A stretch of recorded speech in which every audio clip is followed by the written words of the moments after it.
and Sisters podcast. Today, we're talking about Know Your Farmer, and I want you to meet my farmer, Joe Shaffer. He's a lifelong farmer with deep-rooted passion for agriculture, and it shaped his journey coming from a cattle farm upbringing to becoming a pioneer force in modern farming practices. He was born and raised in a bustling cattle farm. Joe's connection to the land and its bountiful offerings began at an early age. Joe's formal education in agriculture began at Hereford High School here in Maryland, where his enthusiasm for farming was nurtured and developed. He went on to earn a degree in agricultural business from the University of Maryland, equipping him with the knowledge and skills to innovate and excel in the agricultural sector. Today, Joe is the proud partner and farmer at Hidden Waters Farm in Pikesville, Maryland. Under his stewardship, Hidden Waters Farm thrives as a beacon of sustainable farming, producing pasture-raised meats, farm-fresh eggs, golden honey, and organic produce. With a commitment to a direct consumer business model, Joe ensures the highest quality of his products reach your table, embodying the farm-to-market ethos. Joe's going to share his journey, his insights, and the transformative practices that make Hidden Waters Farm a standout in regenerative agriculture. His story is one of dedication, innovation, and an unwavering commitment to quality. I'm sure you don't want to miss this. I'm going to bring on Joe Shaffer. Hi, Joe. Thank you for joining me today. Absolutely. Thank you for having me. So I talk about Know Your Farmer all the time. I've done podcasts before that, I say, you've really got to get out there and ask questions. You got to really talk to the farmer. And that's what we did when we first met. I asked you all sorts of questions, how do you raise your cattle? What's going on here? And you answered all of them to my satisfaction, which made me an instant customer. So tell us a little bit about how you got to where you are. What brought this idea of Hidden Waters Farm to be what it is today? Yeah, absolutely. So I started farming when I was a kid. Pretty much once I could carry a bucket, that's when I started helping around with the farm. Things changed through the years. When I started farming when I was a kid, we just had feeders that we would buy from a neighbor, feed them grain until they were at weight, and then sell them back to them.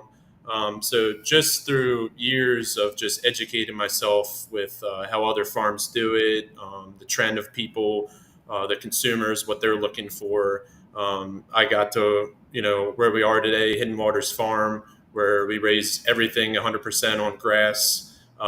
It's just a beautiful ecosystem.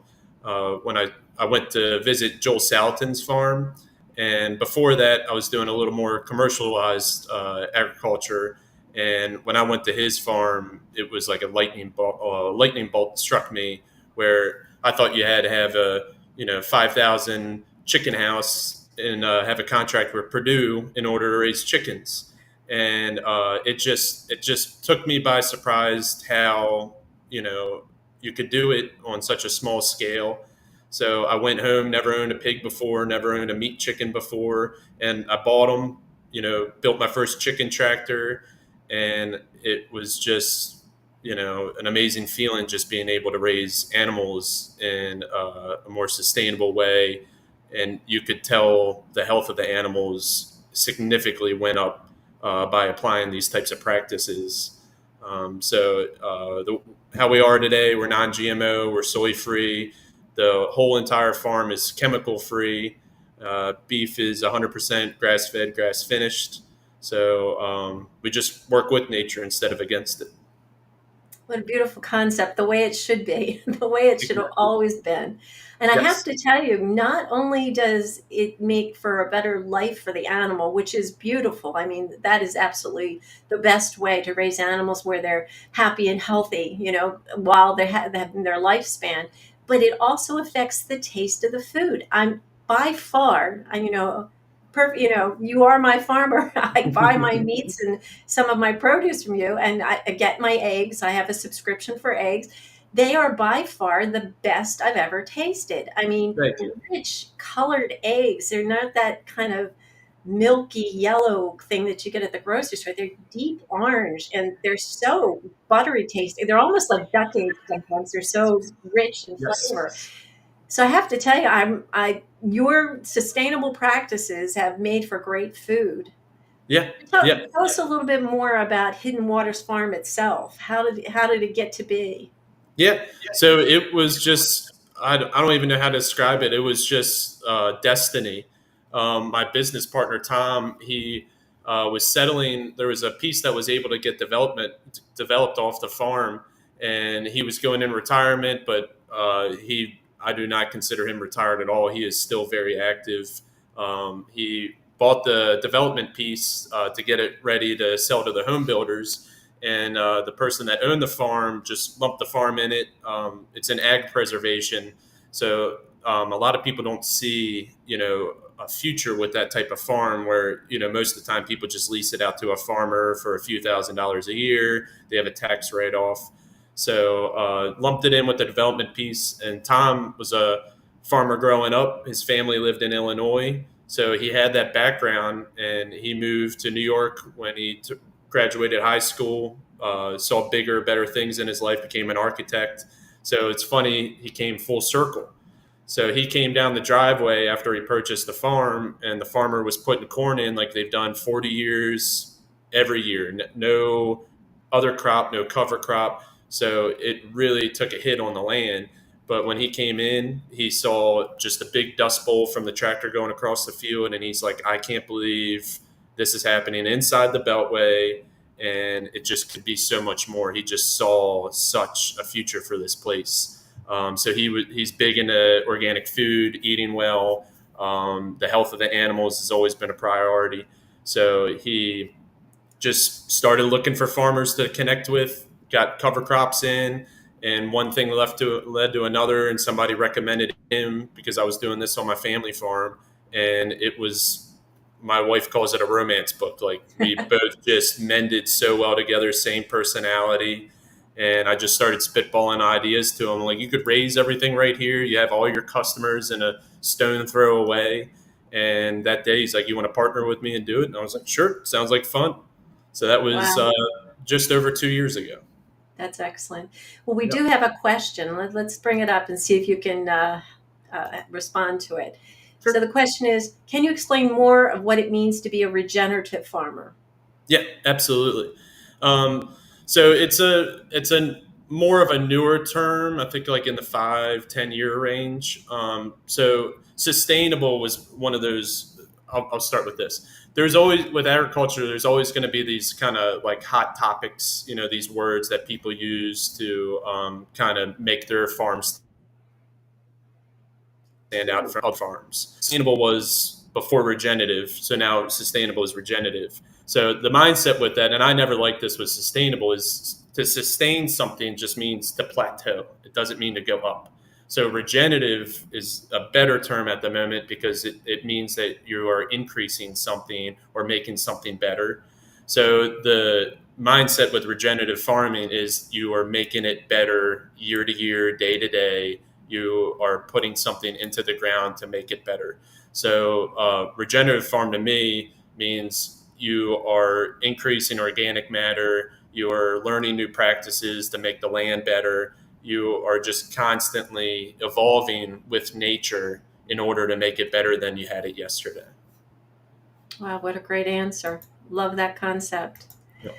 So I think the goal here is to really give people a clear picture of why Hidden Waters Farm is different, or at least exemplary of what a farm should be for the consumer to look for. I mean, we looked far and wide for farms like yours, and we were like, well, this is the one.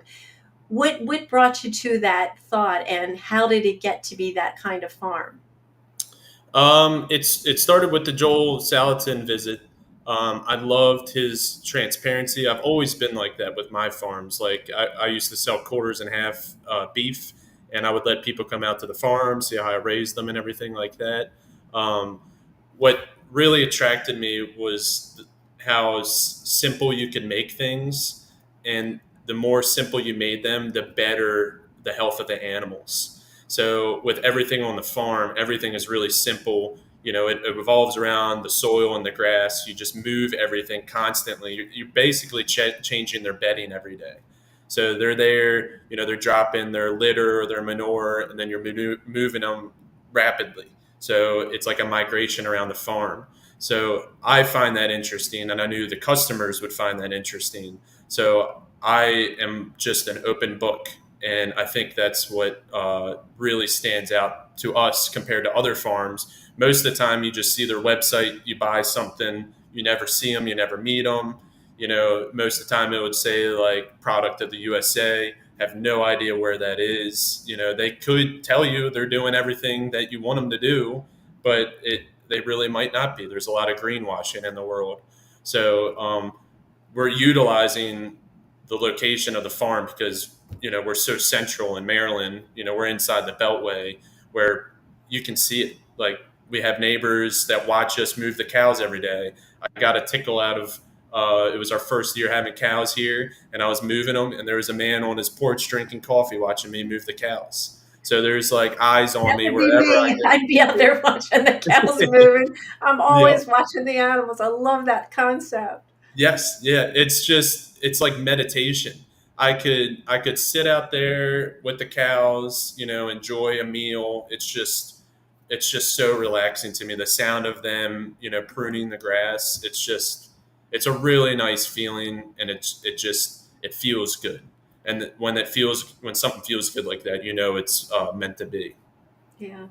I know when I come to the farm to pick up my meat, I can, a lot of times the cows are there or the chickens are there, and you can just stand there and watch them. That's one thing I like, where some farms are not that open about where their animals are, or there's some far off pasture that you never see them. Right. Having that personalization of the animal, it's like I actually see that.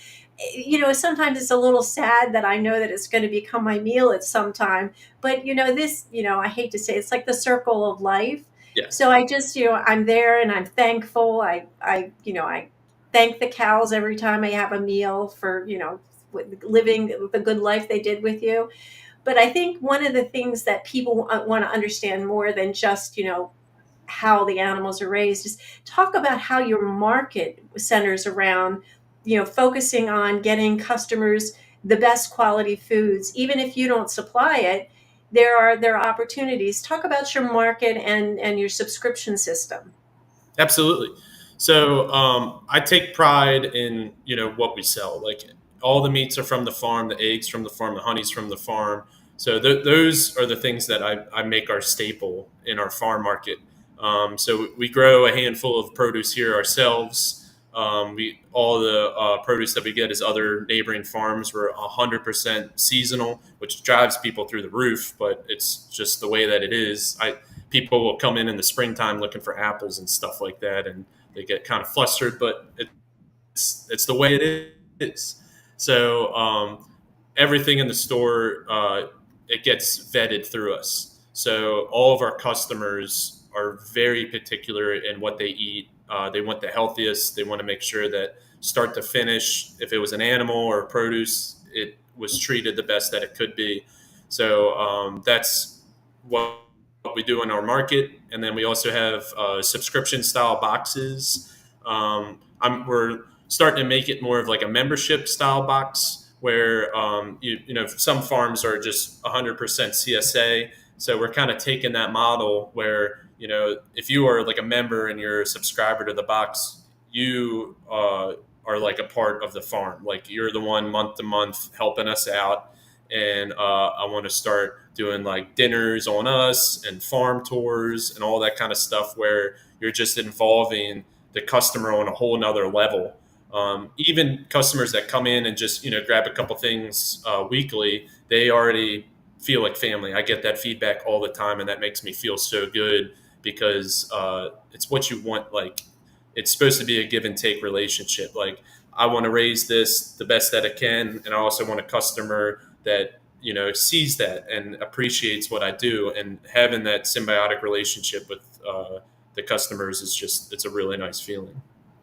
Yeah, I mean, I notice when I come to the farm, there's you come into a little building that's the market area, and I find that, the person behind the counter, is so friendly. And it doesn't matter if they've never seen you before. It's like you have this Mhm. whole spirit around the farm. You've got to be friendly. You've got to be open.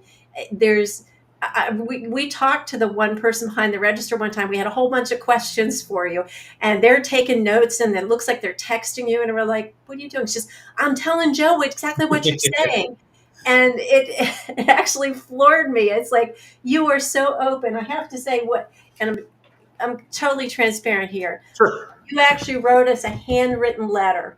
Can't I've never had anybody anywhere that was selling me something that they took the time to listen to exactly what we said and then write us a letter and put it in with our box. And then that day you actually talked to us too. So I have to say, I was floored, but I was so pleased because the level of customer service goes above and beyond. It's from the moment you walk into the person behind the cash register to you and Tom and anybody else on the farm there. So they'll stop and they'll talk to you.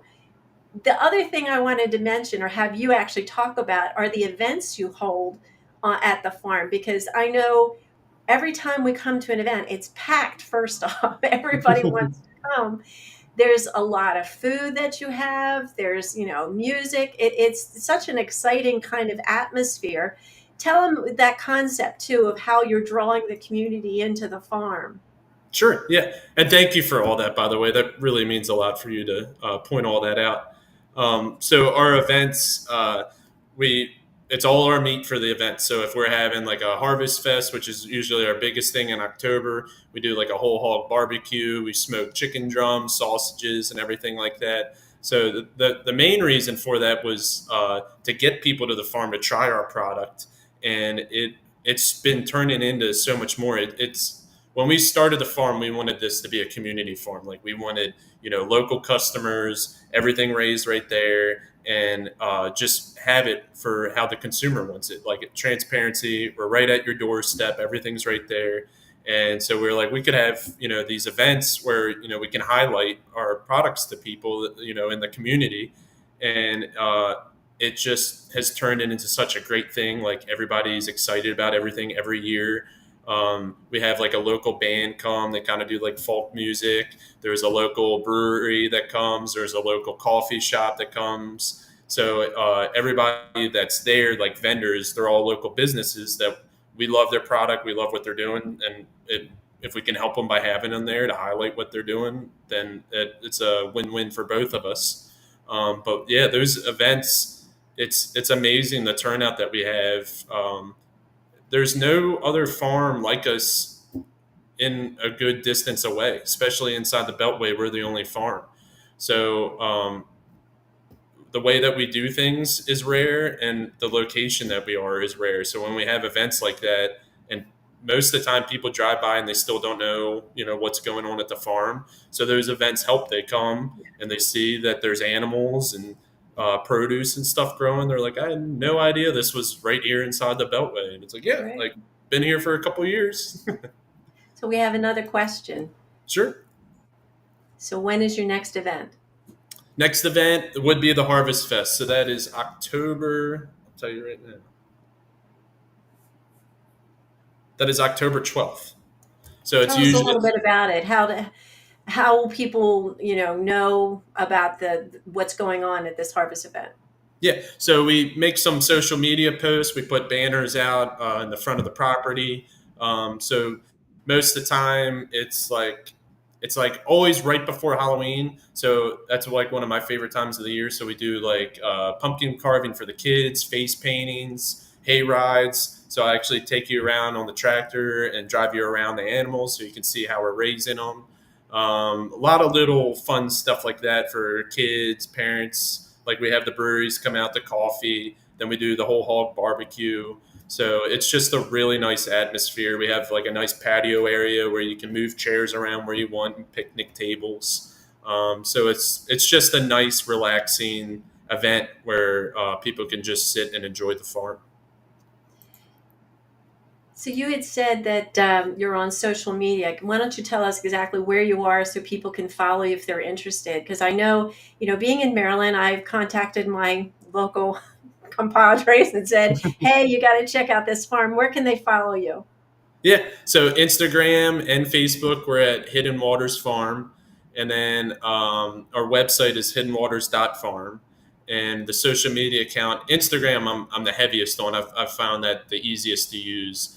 And it's basically my day to day on the farm. So the other night we had a huge windstorm go through with rain. So I'm not complaining. We got like 3 inches of rain over the weekend, but we got massive trees get knocked down on our fences. So went around, took pictures of those, put them on Instagram. So if you want to see the day to day of the farm without actually being here, the social media, I do my best to post everything that's going on.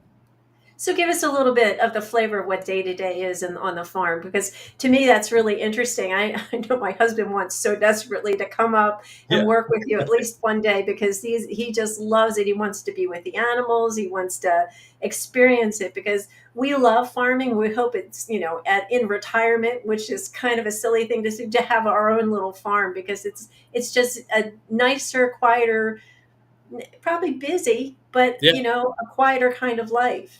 yeah. And I would not recommend anything else for retirement. Like you have a purpose. Farming every day. I wake up. I honestly can't sleep in. Like I'm just so eager to see what's going on that day because every day is different. And it's good or bad. Like there's nights that keep me up for like stress, like a fox getting in a chicken coop or something like that. So every day I wake up and I'm out the door. I have my coffee and I'm gone. I want to get here. I want to see everything. So I get here, I do a wellness check. I go around all the animals to make sure everything's fine, everybody's where they're supposed to be. And then I have a couple farm hands that come in and we just start doing the chores. So that's moving the chickens, feeding, watering the chickens. Those are the meat chickens. And then we have the layer coop. We move the layer coop, feed and water them. And then the pigs, they have like a big water trough. And we go do a wellness check on the pigs, make sure their water's full. And then the cows, we move them at least 2 times a day. So that's like a poly braid wire on a reel. It's basically like a giant fishing reel. So if you imagine say you have a square field, it's like a bunch of it's a checkerboard. So the cows move a space twice a day at least, and they go all the way through the field zigzagging. And then once they're done, they go to the other side of the field, do the same thing. So by the time they do a full rotation, it's at least 2 months. So if you could imagine not mowing your lawn for 2 months, what will happen? And so that way, twice a day, they're in fresh grass. And that's one of the reasons why, the product is so good is because we're migrating the animals that way. Everything constantly moves and it gives the soil a break.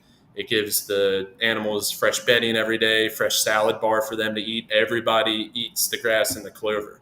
So it's just a really nice system, and every day changes. I might have to run somewhere to pick up produce from another farm or something like that. Every day, you're just always on your toes, and your schedule has to be amenable.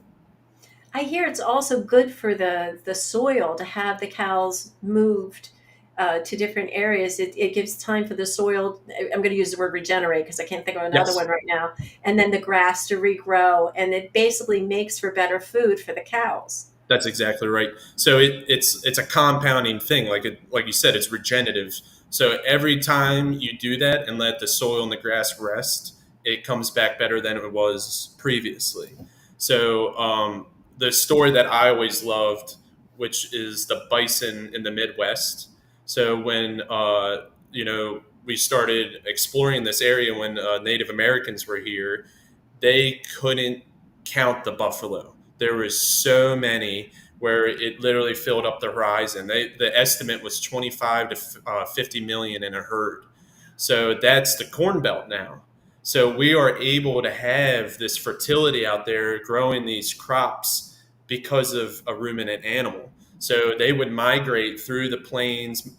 Wolves would push them, and they'd be stepping the plants down, eating it, and then defecating, and they wouldn't return until a year later. And the travelers could actually tie the grasses above the horses' heads that's how lush it was out there. So we are mimicking that on a small scale. The high tensile wire that we use to move the animals around, that's our predator. So that's how we get them to migrate around the field. And I only let the cows nip the top of the grass. So it's just one bite basically. Hmm. And when you do that, that's where all the nutrients are, that's where all the protein is. But when you nip, say you take like 6 inches off the top, you're actually killing 6 inches off the root mass. So when you do that constantly, where you're going back and forth, growing, clipping, you're actually sequestering carbon back into the ground and organic matter. So it's just this cycle, and stress actually promotes growth. So when you clip that grass, it like gets all this energy, and it's like, okay, I've been clipped, I need to start again, and it produces energy and it regrows, so it comes back better than it was before. It's like, you've taken all of the old fashioned, let's call it, ways of farming and brought them into a modern way of doing business. And it makes so much sense. It's like, why did we ever leave this kind of model? I mean, it makes so much more sense than growing the same thing over and over again. And basically, what you have is dead soil. The Right. soil loses all its nutrients. Therefore, the food grown on that soil basically lack nutrients. Yeah. And I think majority of that started right after World War II. So the same chemicals that we used for warfare, we actually brought into growing our food. So the salesmen were amazing back then, because it was such a breakthrough thing. The salesmen would go with the fertilizer, and they would go to their yard or their pasture, and be like, apply this here and give it 10 days. And they would do it, and the grass would grow insanely fast, really dark green. And all the farmers were like, give me all you got. I'm going to put it on every square inch of this place. So it was this abundance of fertility that was strangely fast. So that's how that started. And, you can't, farming is like a game of inches, especially when you're in the commodity business, because you're so volatile to the market and everything like that. You could have an amazing year and the market could collapse, and you're backwards. So farmers are always trying to get an edge. So when that happened, where they brought commercial or man-made chemicals to farms, it was a no-brainer for them. It was that one thing that could give them that edge, and we didn't see the future, what that would bring and how detrimental it would be. But wasn't that like smoke and mirrors? It's like it's good right now, but later on it's going to be bad. I mean, That's not exactly only right. yeah, not only does it harm the food, I think my understanding is it harms the actual soil you're trying to preserve and grow this lush grass, that it doesn't last, that you have to keep applying and applying and applying. And so basically you've poisoned everything. Is that Yes. how you see it? Yeah, that's completely right. So especially when you're doing monocrops, you're putting a chemical down to where that only that one crop can grow, and it's a genetically modified crop. You're putting something in there where a chemical can't kill it, and then you're spraying that chemical, and nothing else can grow. And that's not how the soil works. The soil is supposed to have the diversity of all these different plants. So when you have one crop growing, it locks all these nutrients in, and the only way you can break those nutrients up to make them available is by adding other plants to wake up that parts of the soil, and the plants will actually share nutrients with each other. Plants are way more advanced than we think they are. Like, I hear all the time, people get emotional with the animals and stuff like that because they have facial expressions. But if we could actually see the emotions and the communication of the plants, everybody wouldn't eat plants. Like, it's amazing. They send That's so signals funny. to each other across fields. That's It's so funny. amazing. I have said the same thing. I've never heard anybody else say that. I said, how do vegans justify eating plants when it's been proven that they actually scream when they're cut down? Yep. That if we could hear what was going on, we can't hear in their range, obviously, but they've actually connected specific speakers, and I don't know the electronics behind it, that prove that plants make sounds. And Yes. For me, I have learned, and it's been a learning process. I'm an integrative health and nutrition coach, so my focus is on nutrition. So I've always been, the last decade has been a learning curve for me about the real nutrition because we've been lied to our whole lives. But the fact that the plants not only make noise and all, but when we're not around, they interact with each other. That that Yes. is that is just so amazing, and they interact with the bugs in the soil. The Yep. bugs in the soil are actually supposed to, like they chew on their roots or something that releases some sort of protein that and I may not have all the right terminology, but it's like the bugs and the soil and the plants, they're their own ecosystem. It's not just you stick a, plant in the dirt and you grow something. There's a whole ecosystem behind it. That's exactly right. And it's all symbiotic. Everything has a purpose in nature. So when you go through and you just wipe out everything except one thing, you're going to have an unbalance. Like it's not going to be. You might grow a good crop, but it's not a healthy soil. It's not going to last you the years that you're going to need it to grow that food. So the one really cool thing with tomato plants, I don't know if you know the tomato hornworm, but that's like tomato gardeners' worst enemy. And scientists were trying to figure out how the parasitic wasp would find the hornworm because there's this one wasp that will actually find the worm, stab it with its larvae, and the larvae will live inside that worm until it's ready to hatch, and then it will hatch from that worm and then kill the worm.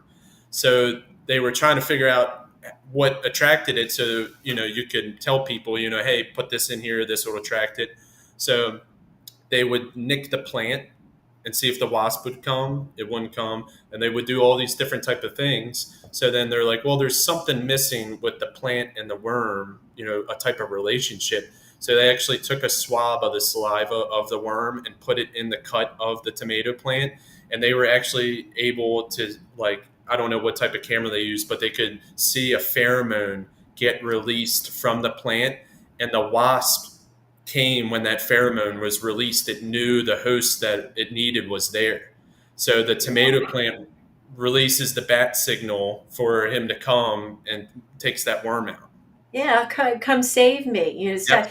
Again, the whole synergy of nature is fascinating. We have a small garden in our yard, and yet, I'll go out there and I'm amazed at everything. To me, I look at gardening as a miracle. You do it on a larger scale. If I put a seed in dirt and a big old plant grows out of it, that is nothing short of a miracle. I Absolutely. literally am amazed every day. I just took pictures of my garden. I posted on my Telegram channel. I said, I no longer have a garden, I have a jungle. My cucumbers have spread all over the cattle panels. They're hanging from the tops, they're everywhere. But the thing about it is, it's all organic. All I did is put a seed in a pot and grew a little thing and stuck it in the ground, and now I've got all these cucumbers. I think I got like nine.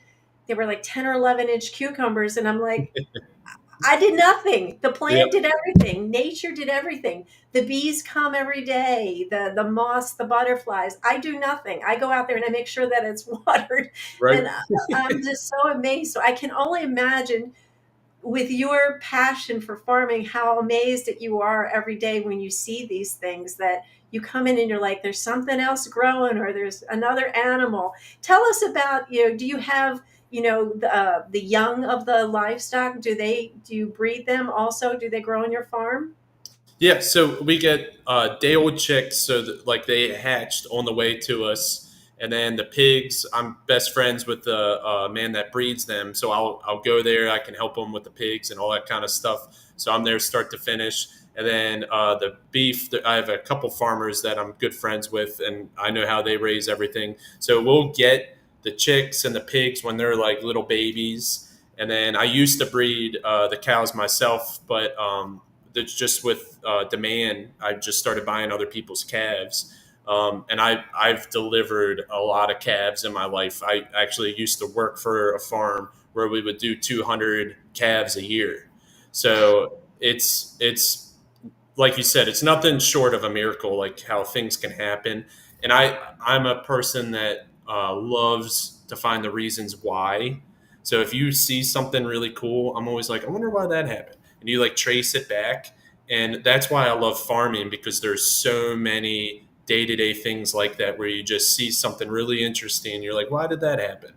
Like when I would do the calves, all of a sudden you would see a calf with a different mom, and I'd be like, how'd that happen?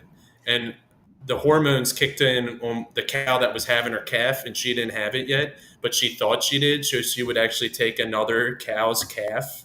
So there Oh, was like all these things, and it's just nature. Like it's just amazing how things can happen where nothing is like it's planned. Like you just have to go with the punches, basically.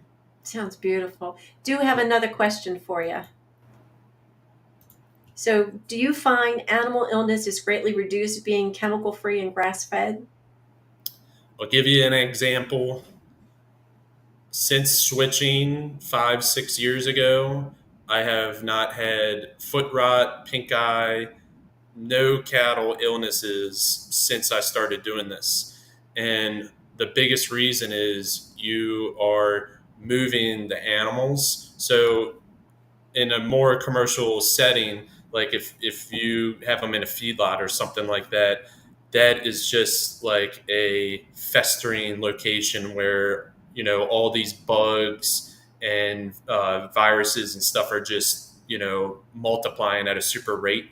So when you move the animals to fresh spaces every day, that all gets sanitated. That's all getting hit by the sun. That's all getting broke down by the soil. So by the time you come back there, if there was a parasite, if there was a type of biotic that or some type of biology that was going to affect that animal, it's gone.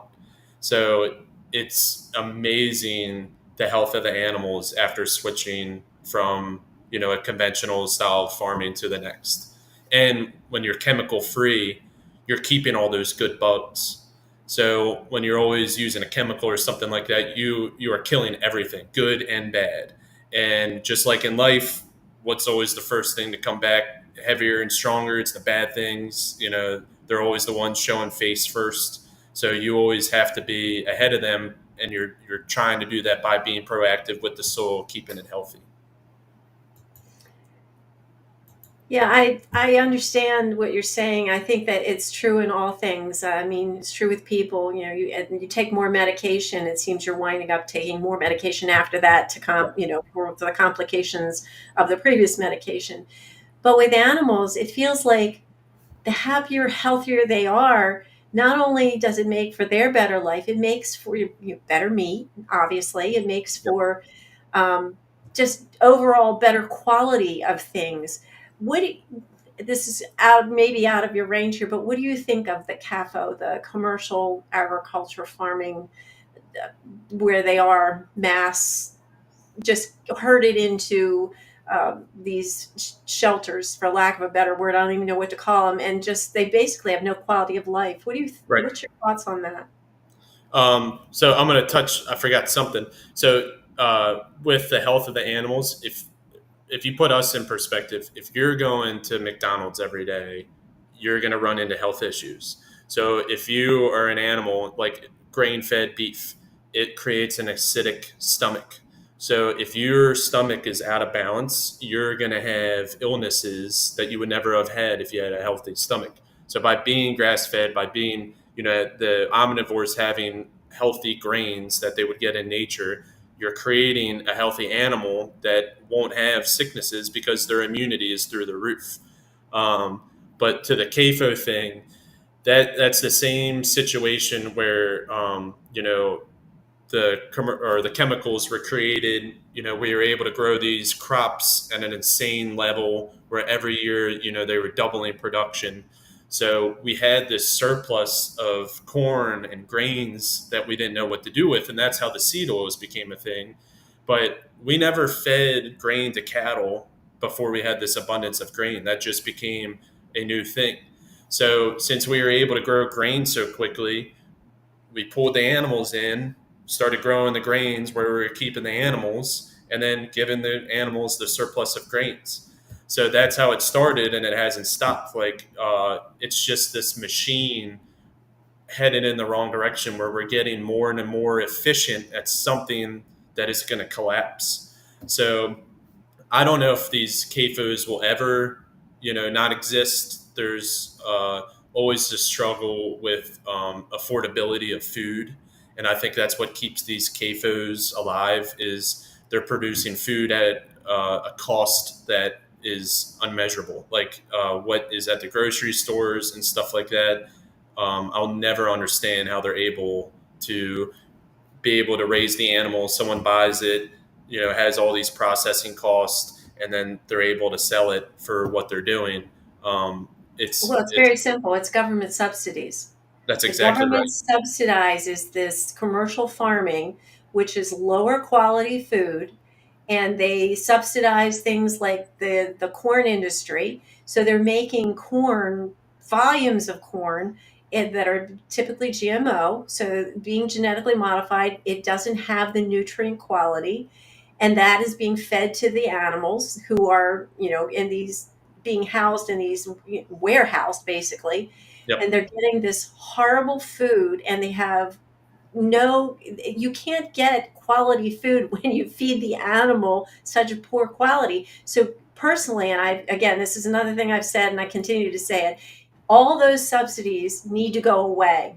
You should subsidize the organic farmer. They're Right. the ones doing it the right way, providing quality food, providing the quality life for the animals, and it produces a better quality for the human consuming it. Because like you said, your animals aren't getting sick because they're chemical free. They're living in, eating this grass that's being regenerated every couple of weeks. That's what we need as humans. So you're doing it the right way, yet you get penalized because you have to cover your own costs, which people don't understand. They say, well, you're much more, more expensive than the grocery store. Yeah, but you're getting crap at the grocery Right. store. I would not buy a single piece of meat at any store, commercial store, and you can name any of them. I would not do it. Since having your meat, there is nothing to compare. Now, I don't want to sound like I've got all the money in the world, but I would rather pay more money for quality food knowing it's going to keep me healthy than worry about paying this, cheaper price and getting food that's not going to sustain me and in the long run make me sick because whatever the animal ate, I'm eating, and therefore I'm going to get all those bad things in my body. Why would I do that? It's so important for us to look at this from the bigger perspective. Instead of looking at it from dollars, look at it from health, because without your health, you don't have anything. Yep. That's exactly right. And within the last 20, 30 years, I think it is, uh, we were actually spending more money on food and less on healthcare. And we have now switched where we're paying pennies for food and healthcare is through the roof.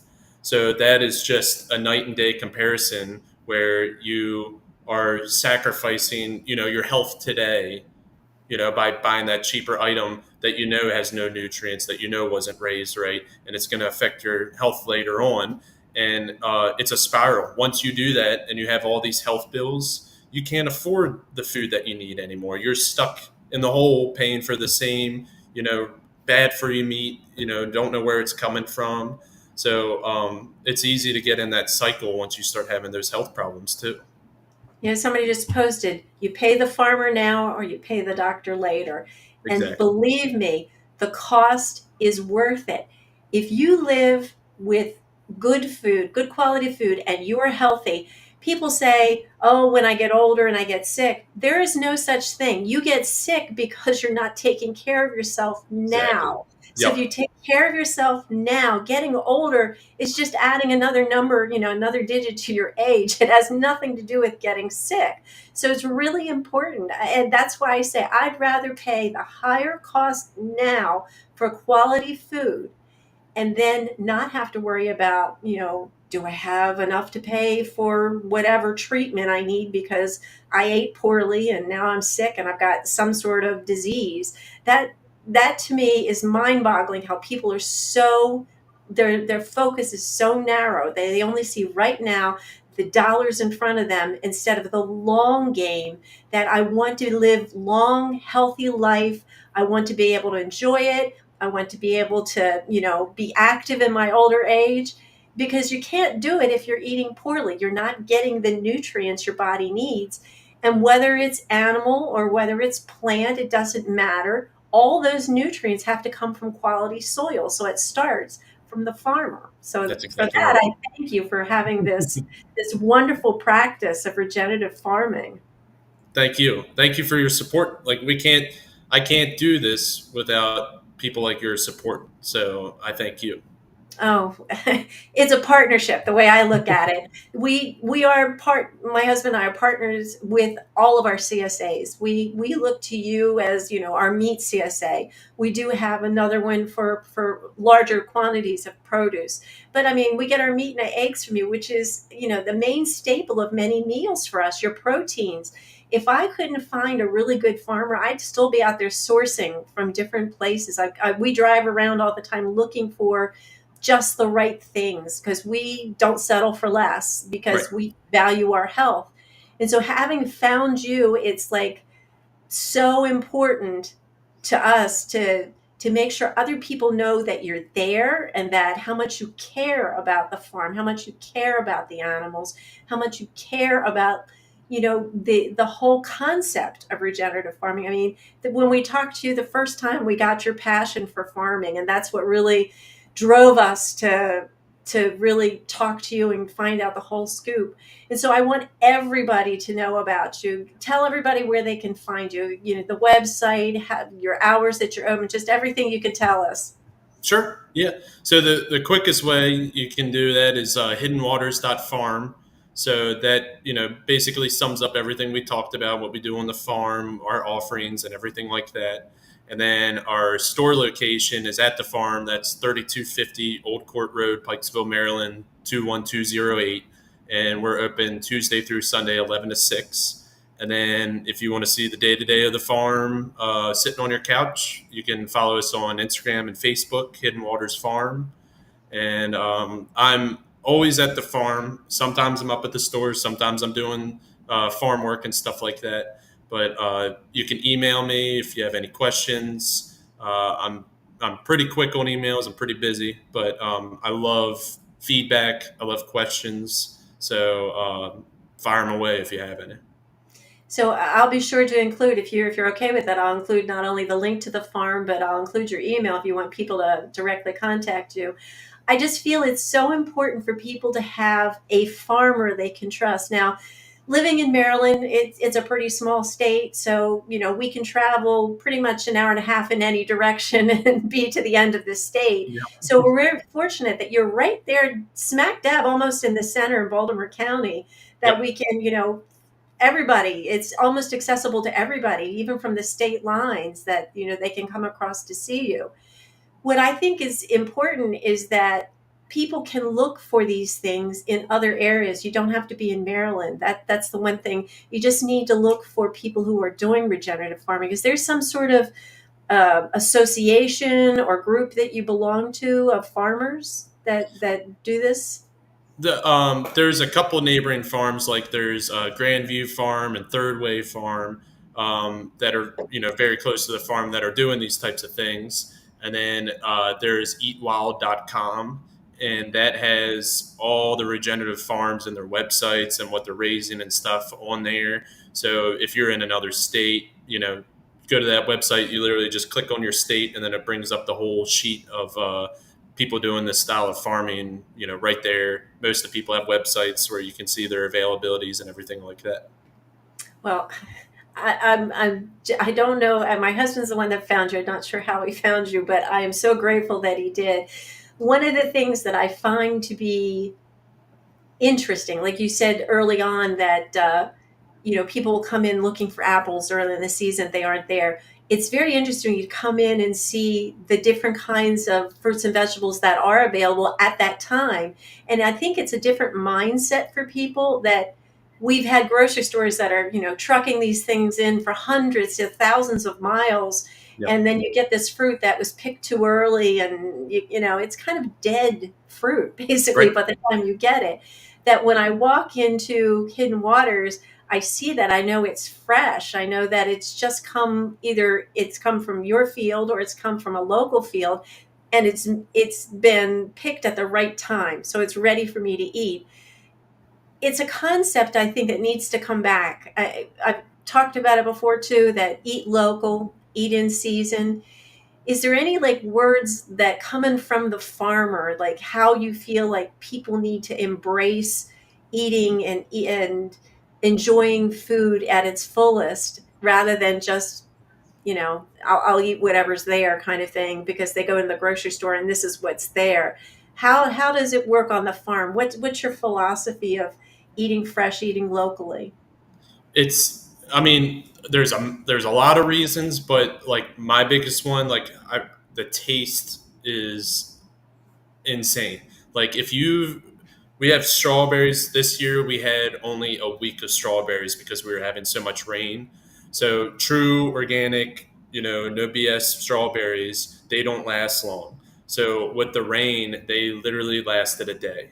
So we had a terrible crop of strawberries this year, but it can be 1 week, it can be 2 months, but that strawberry is no strawberry that you've ever tasted in your life, and it's because of it's picked at the right time. Like you said, when you get the strawberries at the store, the texture of them, they're not supposed to be that firm. Like you can just tell that they were ripened on a cargo ship, or in a truck, heading down from Canada or something like that. Like the produce that just comes right from the field, it has all the nutrients it's supposed to have. Broccoli is a vegetable. If you can't get it as close to when it was picked, then there's no point. I think it loses like 100% of a certain vitamin in a 24-hour period of it being harvested. So we are meant to pick and eat things, and not pick things, put it in a freezer or fridge for a while. Like we're meant to eat things right when they're ready. So unless you're canning or something like that, but you're still losing nutrients. So just having something when it is that fresh is just there's no words for it. You can just taste it immediately. But isn't that the concept behind CSAs, the community supported agriculture? You're actually investing in the outcome that it'll be, it's like gambling almost. It's going Right. to be a good season or not going to be a good season. You may Yep. have fewer strawberries, but you may have a bumper crop of something else. Right. And that's true with the meats also. It really is, you as part of the community are investing in the farm. And that's what Yep. the CSA is. Yep. And that's why we're going to do it. We're going to make it more of like a membership style thing where, I'm your farmer. You can contact me anytime you want. You get to see the farm, all of its glories.